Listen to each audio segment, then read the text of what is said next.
আগে ভাগে যে মেয়েটাকে বিয়ে করবেন বলে দিবেন যে আমি কিন্তু তেড়া যুবক, আমি কিন্তু ওই মাহফিলে ওয়াদা করে আসছি, আমি 2 নম্বর কামাই করব না। ডাল ভাত খেয়ে থাকা লাগতে পারে, অনেক সময় ডালও থাকবে না, এমনও হতে পারে লবণ ভাত খেয়ে থাকা লাগতে পারে, মরিচ ভাত খেয়ে থাকা লাগতে পারে।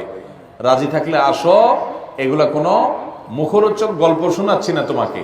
আমি কিন্তু 2 নম্বর কামাই করব না, অতএব কামাই কম হবে, কষ্ট হবে। চাইলে আসো, আর না হলে এখনো রাস্তা মাপতে পারো। আমাকে আইসা শাড়ি চুড়ির ডিমান্ড দিবা, অন্যান্য চোরদের বউ, ডাকাতদের বউ, দুর্নীতিবাজদের বউ, তারপর রিলিফ চোরদের বউ, হারামখোরদের বউ, তাদের মতো দেখে দেখে কম্পিটিশন করতে পারবা না।